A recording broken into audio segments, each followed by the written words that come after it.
halos 99.99% na sa Congress ay magnanakaw. Tignan mo si Kimbo.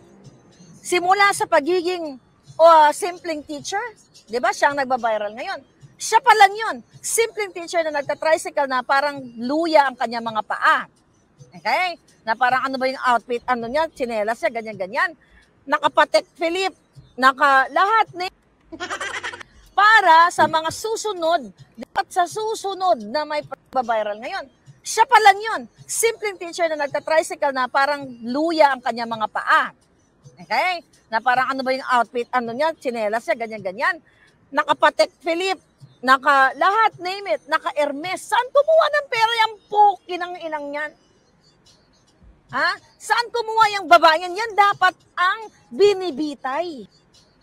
Ha? Saan kumuha yung babae yan? Yan dapat ang binibitay. Ha? Saan kumuha yung babae yan? Yan dapat ang binibitay. Anong uri na naman ng magic ang ginamit nila para ubusin ang 125 million pesos sa loob lang ng 11 araw? Sinong pwedeng humatol ngayon? Okay, ginastos ko ng 15 araw, halimbawa, 11 araw. Sino makakapagsabi na mali yun? Okay. Sasagot pa lang ako, binabanatan nyo na ako. Sasagot ako sa inyo. Sabi kanina nung COA. Reaction TVPH. Kumusta po kayo lahat dyan, mga minamahal kong kababayan? Nagbabalik po mga ka-reaction natin. Magre-react po tayo dito sa issue ng 125 million ginastos o inubos ng Office of the Vice President. Ito po ba ay kasalanan? Ito po ba ay paglabag sa batas? Yan po ang lilinawin ng ating Congressman Senador Rodante Marcoleta. Pakinggan muna po natin si Senador Hontiveros. Anong uri na naman ng magic ang ginamit nila para ubusin ang 125 million pesos sa loob lang ng 11 araw? Ang sarap po niya magsalita, no? Ano na naman kaya yan? Kumusta kaya si Kiko Pangilinan? Ito po mga hindi, best friend po niya yun, tsaka si Sharon Cuneta. Hindi po yun, ha? Wala pong chismis yun. Walang chismis yun. Hindi naman totoong muntik na magiwalay si Sharon Cuneta. Hindi. Hindi po totoo yun. Ito, tuloy po natin. Ano lang po tayo, stick tayo sa plan. Mag-stick po tayo sa plan. Ito po. Hindi na lang yan spending spree. Yan ay paglapastangan sa mamamayan. Ang pag-ubos ng 125 million sa loob ng 11 days ay paglapastangan sa mamamayan. Itong si Marcos Jr. may higit 1 billion araw-araw at wala. Baha pa rin kasi po daw, bumangga daw yung barko doon sa flood control. Pagbangga ng barko doon sa flood control, malakas ang hangin, lumubog ang buong Pilipinas. Alam niyo po kung ano pang nakakatawa dito, ha? Sa House of the Representative, meron po tayong tinatawag na mayorya o yung majority. At meron din tayong tinatawag na minority. Alam po ba ninyo, yung majority tsaka minority, doon sa pagdinig sa budget of the Vice President, Office of the Vice President, ay magkasama. Isipin nyo, si Brosas, si Castro, kasama po niya doon si Abante, si Pasulong, si Paatras, kasama po niya lahat doon. Tapos, ang kalaban po nila doon, ang mumunting kalaban nila, si Vice President, si Senator Congressman Rodante Marcoleta, tsaka si Madam former President Gloria Macapagal-Arroyo. Nasa majority din yung dalawang yun. Kaya kung sakaling wala yung dalawa, si Congressman Marcoleta tsaka si Congressman Arroyo, mag-isa lang si Madam Inday Sara. Dapat ang minority, medyo sinasangga nila yung inaano nila yung majority. Hindi, magkasama sila eh. Iisa lang ang layunin ng minority at majority ngayon, pabagsakin ang ating Vice Presidente. At alam po ninyo, ang lahat po ng ginagawa nilang pag-imbestigasyon diyan sa may Senado patungkol kay Alice Guo ay gusto nilang i-divert nila papunta sa Pangulong Duterte. Siguro, ang tatanungin nilang Pangulong Duterte, former President Rodrigo Roa Duterte, tanong po, syota mo ba si Alice Guo? Sabi ng Pangulong Duterte, hindi ko pa namit yan, pakilala nyo nga ako. Hindi po.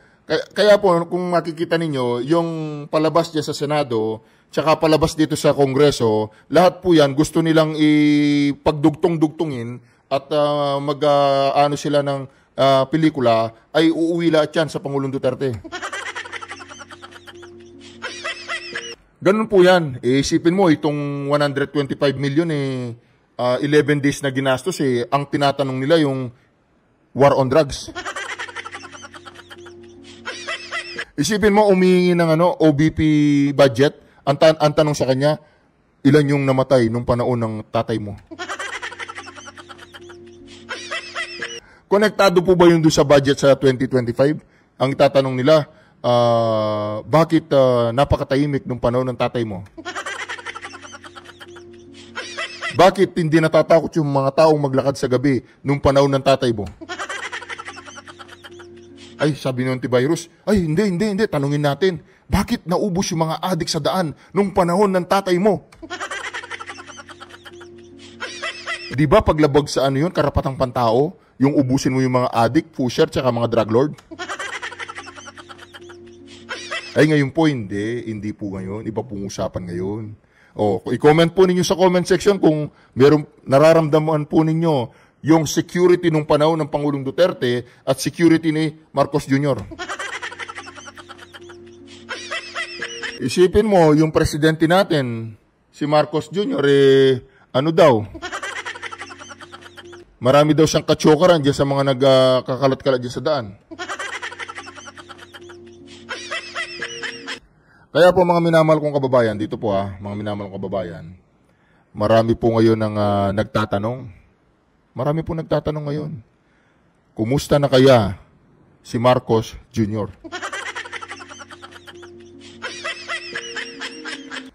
Kaya po mga minamahal kong kababayan, ito po. Sa dinami-dami po ng kasong nandyan sa Senado, tsaka sa Kongreso, papunta lahat po yan sa Pangulong Duterte. Ituloy po natin tong si Ale. Napakagaspang. 11 milyong piso kada araw. Daig pa ang may patagong credit card sa national budget. Hindi nyo pera yan. Confidential funds can be validly spent only on expenditures supporting surveillance activities of civilian agencies. Yung ating Coast Guard. Parang, alam niyo, nararamdaman ko, kung ano nararamdaman ko sa kanya, parang kalahi niya yung mga Makabayan Black. Itong mga to, may mga simpatya sila sa mga mahihirap. Bakit hindi kaya sila pumunta sa bundok? Bakit kaya nandyan sila sa may, saan ba yan? Sa may kongreso? Yan po kasi ang sinasabi ko, mga minamahal kong kababayan.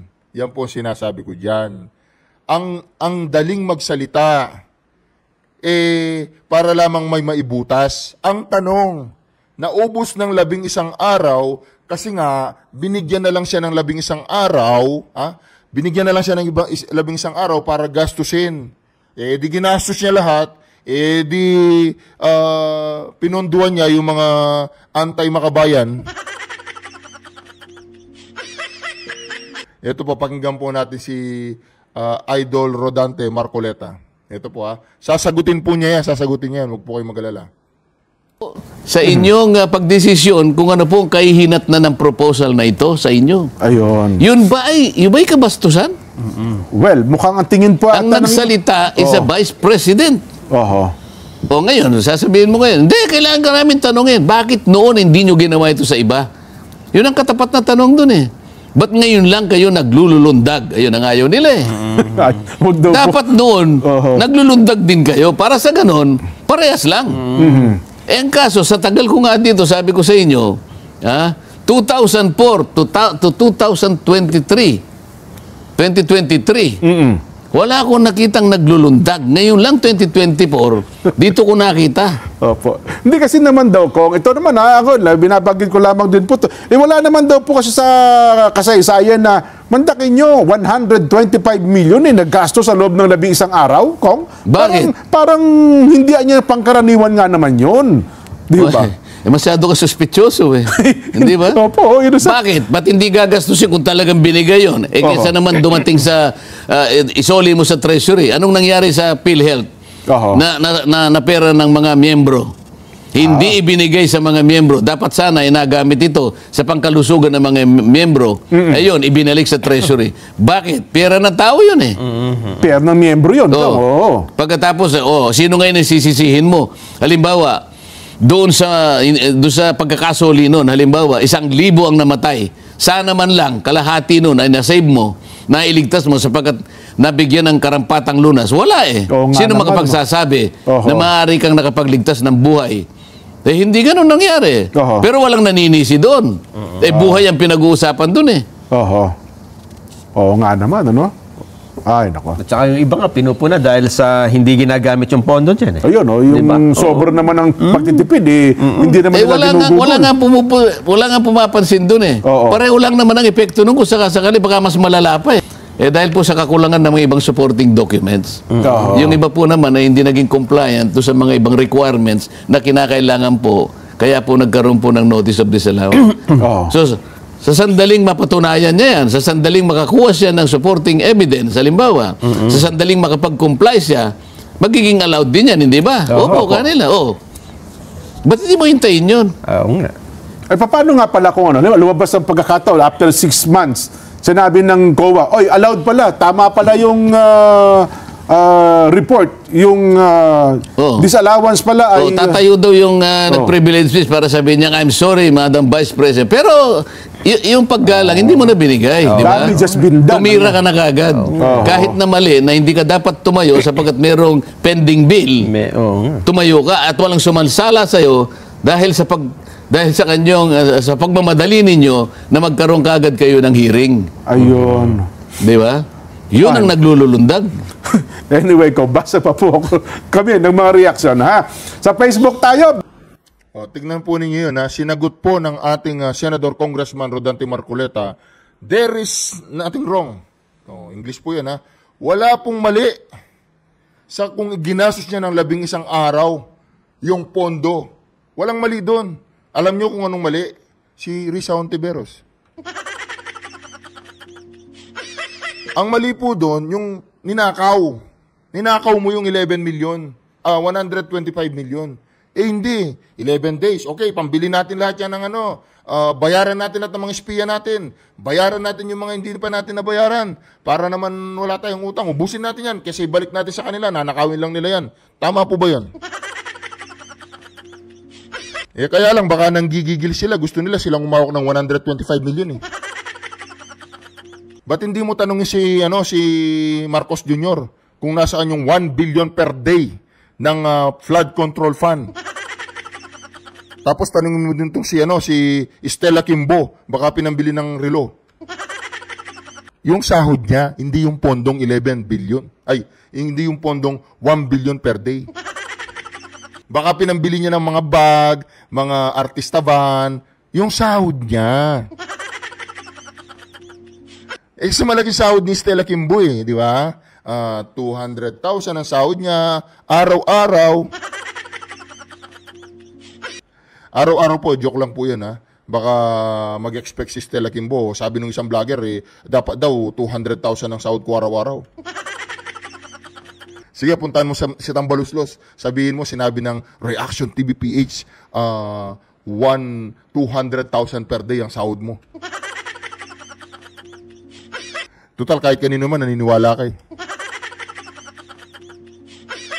Hindi kaya naiiya si Stella Kimbo, no?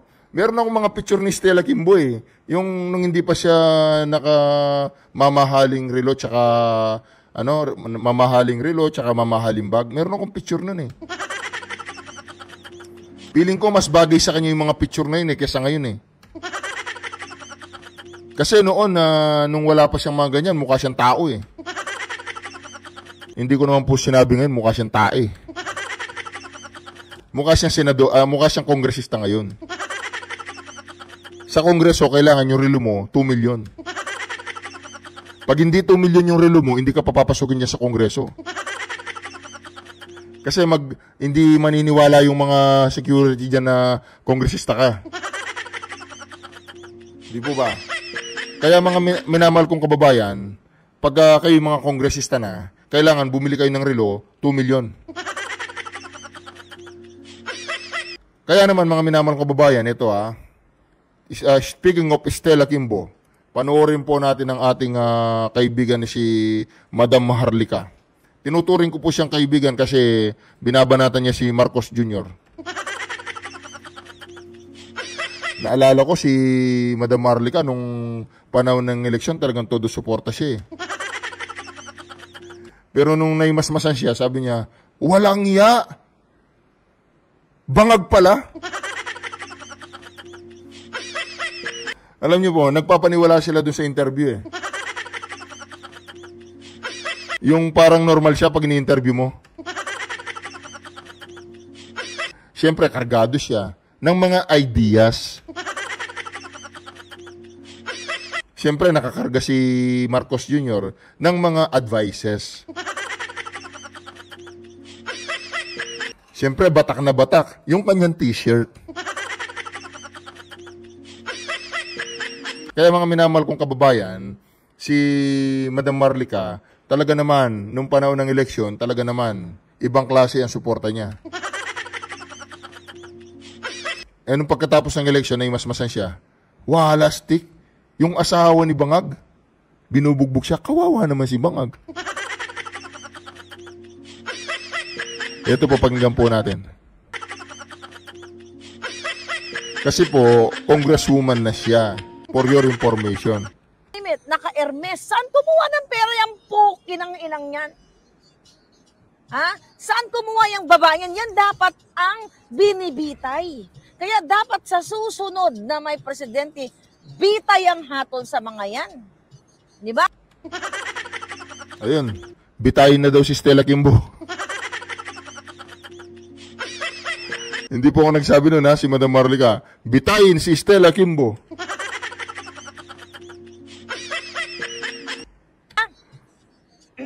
Kaya dapat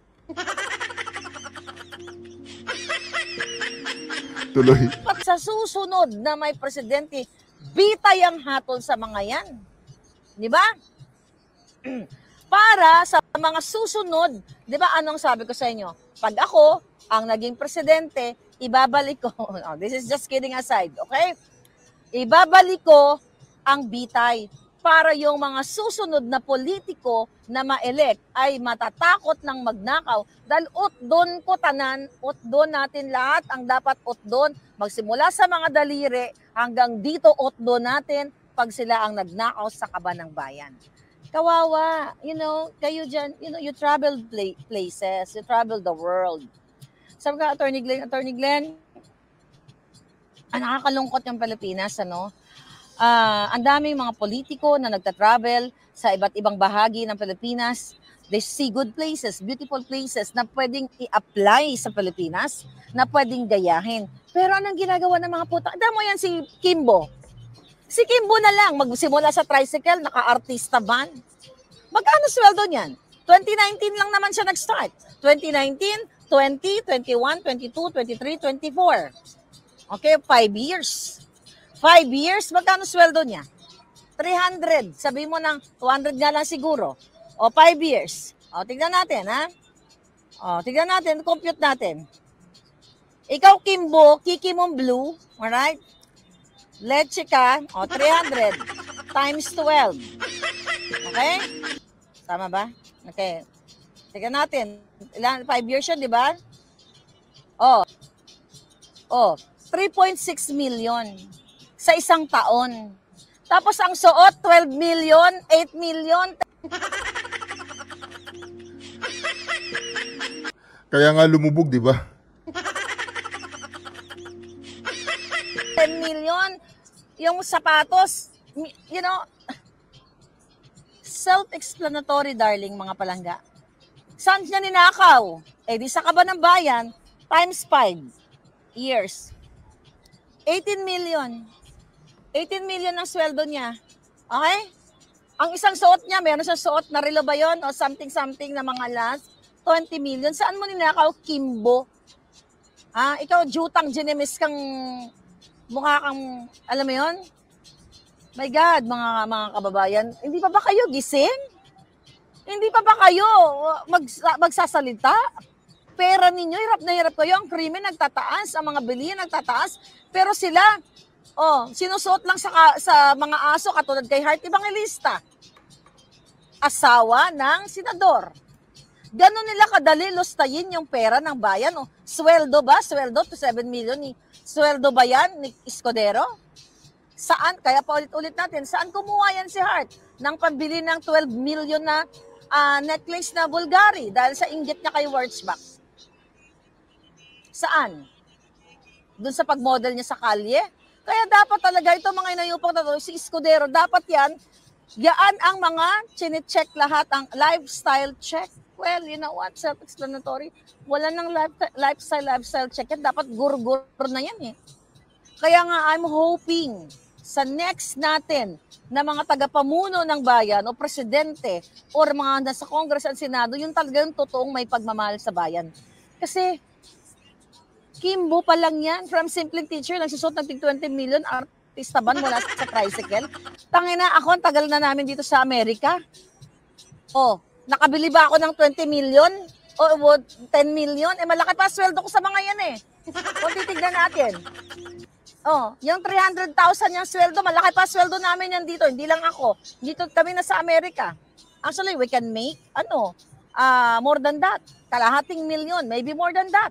Kalahating million kada buwan. But of course, you compute the expenses, yung bills namin. Di ba? Yung taxes and everything. Pero again, nakabili ba ako ng bonggang-bonggang tig 20 million? Wala. May nabili ba ako kahit 1 million man lang na alahas? Wala. Meron kotse, pero yun ay hulugan. Yun hulug-hulugan namin dito. Yun yung style dito. Siya, 5 years. Ang tagal, I mean, kayo dyan na mga Amerikana, 10 years, 15 years, nakabili ba kayo ng 20 million? Ng Hermes na 3 million? Kung galing yan sa pinaghirapan mo, you have to, speak up mga palangga. Namumulay mukha ako palangga? Yeah. It's okay lang yung palangga, tamulmul na ako sa kakakain dito. Ate, hindi na ako sa Kaban ng Bayan. Keso daw ang itatapat. Ay, sinabi ko na yun sa inyo, di ba? Rainbow. Inday Sara, simple lang. Inday Garutay, Kimbo, Bongga, si Boy. Yan, nakita mo si Inday. Alam mo, yun ang good thing eh. Yung relo niya, di ba? Seiko watch. At saka,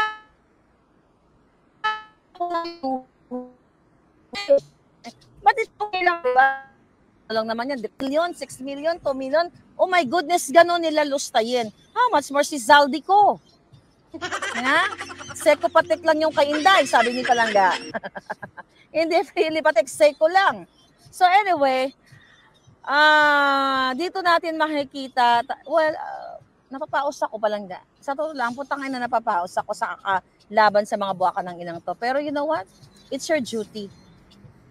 It's your duty to get out and speak up. Tapusin nyo na to. Sabi ni Julio, baka daw nagpulburon si Heart. Okay? Kimbo, the Bajau. Bajau ba siya? Dapat talaga September 20 magsama-sama na peaceful rally, sabi ni Joselito Albotra Sr. Yun nga po, sir. Lumabas kayo sa mga bahay ninyo para historical ito. Tapusin nyo na si Bangag. Alam mo, kabado sila. Kasi alam nilang lalabas kayo. Dahil nananawagan tayo, di ba? Alam nilang lalabas kayo. So lumabas na kayo. Sabi ni EB Long Beach, you're right, we make way more than we make. So, yun nga po mga minamahal kong kababayan, no? Yung problema talaga ng ating bayan ngayon, yung nasa Malacanang, si Marcos Jr., yung asawa ni Marcos Jr., si Tambaluslos, si Ko, tsaka itong si Stella Kimbo. Si Stella Kimbo kasi, mga minamahal ko, siya po ang tinalagang attack dog. Make way more. Hindi ko po sinabing mukhang dog siya, attack dog lang yun. Kaya dito, mga minamahal kong kababayan, katulad nitong si Risa Ontiveros, na dada ng dada, yung sinasabi niyang, bayan, ano naman bayan, bayan, yun naman bayan. Alam na alam mo yung mga taong ano, no? Hindi ko po sinasabing si ano to, si Risa Ontiveros, no? Ito yung mga taong ito lang yung may mga tao kasing ganito eh, yung mas malambing ako sa asawa mo. Mas maasikaso ako. Pinababayaan ka niya, kawawa ka naman. Hindi po ito patungkol kay Miss Senador Ontiveros. Yun lang ay patungkol ito doon sa mga yung ipapakita nilang masama yung isang tao para lumitaw silang malinis tsaka maganda. Kaya lang ang pagkakamali ni Ontiveros tsaka ni Kimbo, kahit anong gawin nila kay Madam Inday Sara na pintaan siyang pangit, maganda pa rin si Inday Sara. Kahit anong itapon nilang salitang masasama kay Madam Inday Sara at pintaan siya yung pinakamasama, pinakapangit sa buong mundo, bumabalik sa kanila yung binato nila. Kasi pagtingin nila sa salamin, kwing! Isipin mo, pagtabihin mo si Kimbo, tsaka si Madam Inday Sara. Parang day and night. Hindi ko po sinabing night si Kimbo, Hindi ko po sinabing day si Madam Inday Sara. Si Kimbo, ano po yun? Or night si Kimbo, day si Madam Inday Sara. Ang sinasabi ko lang dito, silang dalawa, nightmare.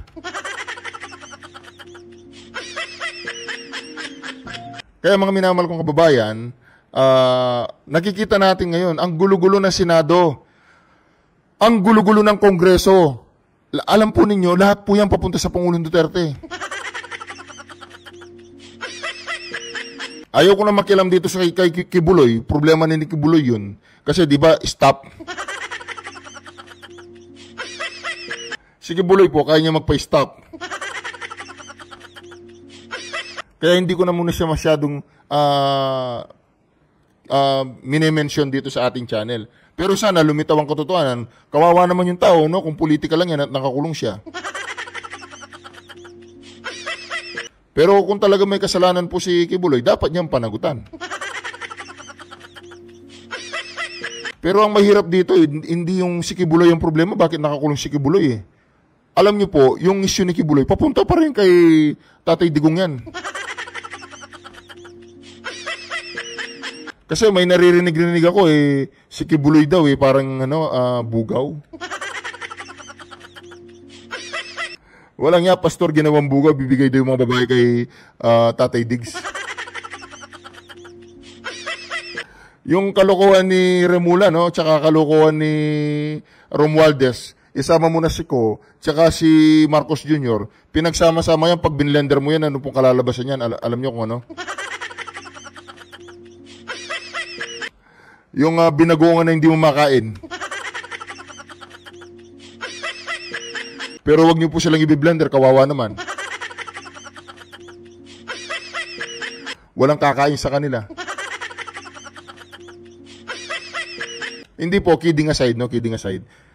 Ang talagang puntirya nila ang Pangulong Duterte. Isipin mo nung iniimbestiga ni Bato de la Rosa, yung patungkol sa paggamit ng coke ni Marcos Jr., may mga ebidensya, si Maricel Soriano, may maraming mga ebidensya na ipakita nila na siya ay drugista. Alam niyo po ninyo, pinalitan yung Senate President.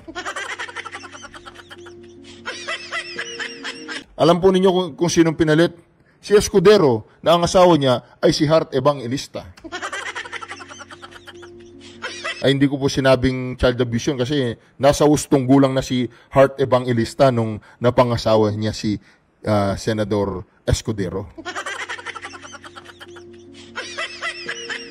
Bakit si Heart Evangelista kaya napakamamahal ng mga suit-suit niya? Hindi tinatanong si Escudero kung saan niya kinuha yung pambili ni Heart Evangelista. Kasi natatakot sila kay Escudero. Anyway, wala naman nagtatanong kay Kimbo eh. Wala din naman nagtatanong kay Escudero kung bakit napakasosi ni Heart Evangelista. Kaya lang, kung ipagkumpara mo si Heart Evangelista tsaka si Kimbo, talagang hindi mo tatanungin si Heart Evangelista sa itsura niya eh. Hindi po ako nagdi-discriminate dito, no? Kasi si Heart Evangelista talagang artista yan. Posibleng may pambili ng mga ganon. Si Kimbo rin naman, kongresista yan. Hindi imposibleng may pambili siya ng ganon. Palagay ko, mas may kakayanan si Kimbo na bumili ng mga ganong kamahal na mga alas tsaka mga alahos kesa kay Heart Evangelista. Pero pag pinagtabi mo sila, hindi ko po sinabing day and night, ha? Nightmare na naman. Kaya mga minamahal ko babae, maraming salamat sa pagsama niyo sa akin sa ating Mumunting channel. Kung hindi ka pa nakasubscribe sa ating channel, huwag niyo pong kalimutan mag-subscribe dahil dito ay itataas po natin sa Senado si Senador, Congressman Rodante Marcoleta. Huwag na po tayo magpapabudol. God bless you all.